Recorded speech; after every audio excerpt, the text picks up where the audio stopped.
Today is 1021st day to come here to lessons I'm learning how this lesson supports your dreams, your goals, and how to become the person that you want to become. Today we'll share a lesson that I was inspired by Coach Wilson. He is a very, very wise person, very wise coach, very great educator. It's always easy to understand that when you spend time with wise people, you will understand wise things. So today he shared with me like a very, very powerful lesson that when we are looking at life, sometimes you can look into that is a plane flight. And you can be a pilot or you can be a passenger. And it's your choice. There's a massive difference, there's massive shifts that what a pilot does and what a passenger does. But it's your life. Your life. And what is your choice? To be a passenger in your life or be a pilot in your life? And that is the choice that you will make will dictate how far you will be able to go. Because even though that we expect that we are in someone else's plane, no, we are in our own plane. And we're supposed to take back our control. Say that this is my cabin. This is where I'm supposed to sit. This is where I'm supposed to lead this plane. Fly this plane where I'm supposed to want to go. Who is in your pilot seat right now? If you try to find that you are a passenger, who is in your pilot seat? I think that's the first question supposed to be. Who I need to kick out of my pilot seat? It might be that you've been for a long time and it will be not easy to understand, but I think that we need to really understand what are the differences when you live based as a pilot and how does your life look like when you base yourself as a passenger in your own flight of life. So number one is control.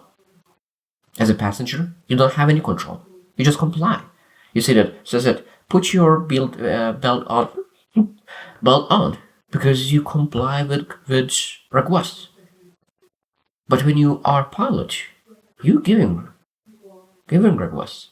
You have control of where you're going, with direction, the speed, everything. Is everything in your control? So that's why we need to be pilots, not passengers.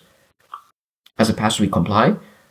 As pilots, we control our path and where we're going, and direction, and everything. That's why we need to be pilots. Number two is responsibility and reliance. So it means, as a pilot, you have responsibility to care not just you, but a lot of times people around you. It could be family, everything. But now when we are passengers, we rely on pilots, we rely on the team, we rely on other people, but we never really take responsibility, full ownership for ourselves. And if you don't take ownership, you don't improve. Ownership was one of the most important things. I think that it's a beautiful book. I think maybe if I'm not mistaken, by Willick, Extreme Ownership. It's a beautiful book because it speaks how important it is to take ownership and responsibility for your actions and mistakes. Because a lot of times people blame other people and that's why they never improve. Number three is proactive or reactive. So that means that the pilots are always proactive. They're always looking at what I'm able to really anticipate, what I need to plan, what could go wrong. They always prepare. When preparation meets opportunity, then success happens. But if you never prepare, that means opportunity will show up and never success happens. While people who are passengers, they always react to things. Oh, this one showed up, this one showed up, and then they never actually proactive. And when you're reactive, you don't think, you just act. And sometimes action without thoughtful action leads to truly no results or very, very small results. So being able to be thoughtful with your actions sometimes is really gives you the best results. Number four is vision and view. So pilots has a vision for their life. They see, okay, this is my life. This is how it will look like in 10 years. This is how it will look like in 50 years. This is how it will look like in 5 years. And this is where I'm going. They have a vision and they're going after that. While people who are passengers, they are enjoying the view. They're looking through their window and they see that things are going by, cars are going by, everything is going by. But they don't think about what will happen, how will it end up. They're just looking right now what's happening with the view. That means that we need to understand that we need to understand where we are going. Not look around where everyone else is going, where we are going. And that's what pilots do. We're not enjoying the view, we're looking where we're going. Number five is purpose and passivity. So pilots has a purpose. They know that that they fly with a purpose. They have a clear mission statement, a clear path, clear understanding. So vision and purpose, like meaning and everything, that are all the words that is the most important words. They have it. They have that purpose. They have that mission. They have that vision. All those are important. But why people who are passengers, they're very, very passive. They sit down waiting until the meal will potentially deliver. They look into what they could potentially order from the delivery part. But they're not looking into what I need to do. What is my purpose? So it means we're not supposed to be passive. We need to be active. Like if you want to become a pilot, you need to really start looking into how I really move from passivity to activity. And that's, of course, where all the beauty happens. Number 6 is preparation and expectation. That means that pilots always prepare. Preparation, that means that they prepare for the flight. They prepare for everything. That means that they prepare for the storm, prepare for everything. And when you prepare, you equip yourself. They develop skill sets because they know that they are in the future will require something. There will be some kind of thunderstorms. There will be storms, big storms. And what kind of skills do you need to do to that storm? And they have their preparation in place. While people who are passengers, they have expectations for a trip, expectations for other people, expectations how they will go. But it's rarely they have expectations about their own performance. And that's probably the key aspect, because we need to expect the best of ourselves. And that's what pilots do. They expect the best from themselves because they prepare for it. They expect the best because they prepare for it. And that is a huge difference. People who are passengers don't prepare. They show up with the luggage and that's it. While pilots develop themselves a long time ago before they step in the first foot into the plane with people. Number 7 is adaptability and acceptance. Pilots are very adaptable. They are very malleable because they know that storms could come up, like that things could change, and you need to really be able to adapt because you're responsible for people, for yourself, for a lot of lives, and you're able to adjust. While passengers accept this is my faith, I will put my head down and I will expect that everything will turn out well. And that's something that's a big difference as well, because we need to say that what I need to adjust, what I need to be adaptable, and that I could be in control. Because if I'm in control, I'm able to be adaptable, I'm able to adjust my paths, I'm able to go somewhere. But if I'm a passenger, I will accept where I am without really trying to improve things. And that is a massive, massive difference. Because they accept their conditions as it is. But conditions not what it is. It's just based on your behaviors been maybe for a year, maybe 2 years, maybe for a decade. Number 8 is accountability and comfort. So pilots has a massive accountability. They know that they will be accountable for every decision that they make. Because if they land somewhere else, of course, they will be accountable for that. And everything is based on their decisions, based on their skill set. Everything is accountable on them. While passengers, they seek comfort. I want bigger seats, bigger things. I want bigger car. I want bigger office. I want comfort. So passengers are looking for comfort in life. But when you start looking for accountability in life, you start seeing that, okay, maybe I'm able to be in control of my life and achieve much more success in multiple areas of life. We're speaking even about health and fitness. If you're looking for comfort, you're looking for comfort food. If you're looking for comfort, you look for laying down and watching a movie. If you're looking for accountability, then you look into a mirror and say that you look not.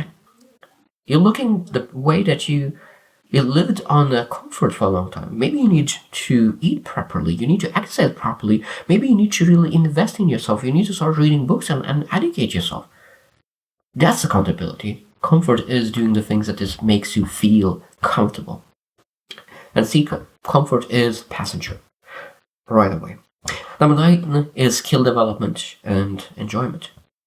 So pilots always seek skills. They want to develop themselves. They want to improve themselves. They want to grow themselves. They want to become the best version of themselves. They want to really see that this is my vision, who I need to become. They really craft their identity, their values, beliefs, everything. The crafting, developing. While people who are passengers, they enjoy the trip, enjoy vacation once a year, and that's it. I think that we always need to see that we need to focus on developing ourselves, not enjoying. I think that a lot of times people really miss what is the most important key. When you actually are accountable, you seek that deep level of joy. When you seek joy, your accountability will come as regret because it will show up. But when you're actually able to be accountable, you seek that deep level of joy because we're able to see joy. But those are very short-term microwave sense of joys. And that's why it's very, very important to become a pilot who seeks development, not joy. Number 10 is problem solving versus problem avoiding. Pilots always seeking how to develop problem solving skills. They know that there's a problem, it needs to be solved. We need to land this plane. We need to fly as far as we can and land it. So I mean, this plane needs to really be the best way positioned to really prepare for everything. We need to solve problems. The storm, you go around it, go up below it, go above it. It doesn't matter. Solve this problem. Passengers, they avoid it. They don't want to handle it. They expect that someone else will handle it. Oh no, not for me. This is person's fault. This is person's fault. Let's make it making the other person to do with it. And I think that when you do that, when you really put your finger to the other person, you give control and you become a passenger. Number 11 is leadership and fellowship. Followship. So that means that pilots are leaders. They will show how to really lead this plane to someone, while passengers only followers. Because I truly believe that leaders are followers at the same time as well. If you are a leader but you don't follow, you're not a leader. You're just a boss or a manager. I truly believe it.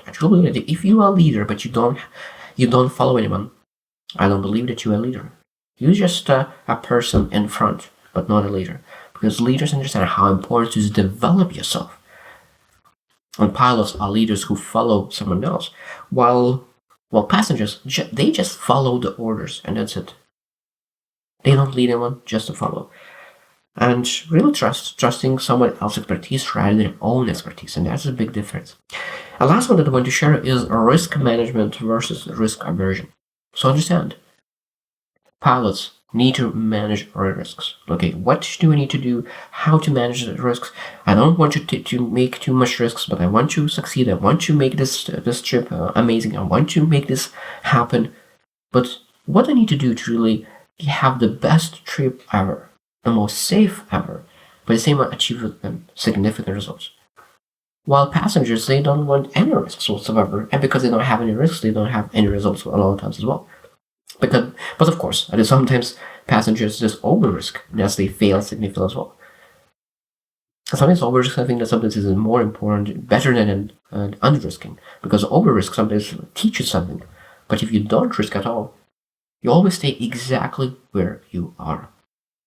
I hope that you will reflect as well, because I think that as long as we live as a passengers for so many years, and when we really finally say that, okay, who is in that pilot position, and you really kick that person out, kick that society out, kick someone out of your position. It might be parents, it might be friends, it might be society, it might be someone else, maybe a boss, I don't know, maybe your wife or husband, maybe your kids, maybe someone else, and you kick someone out of your pilot position and take that control of your life, that you could really review all those things again.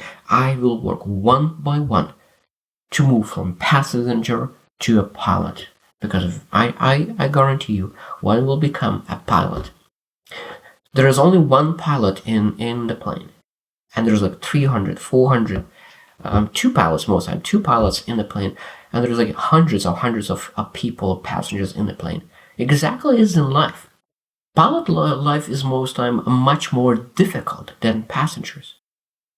But their reward for their work is much bigger as well. So I hope that you will make a choice. What do you want to be? You want to be a passenger or you want to be a pilot? Do you want to easy life or do you want to rewarding life? And if you want rewarding life, let's work on those 12 together and it'll improve that we could become pilots for our own life. So I hope to choose to win and see you tomorrow.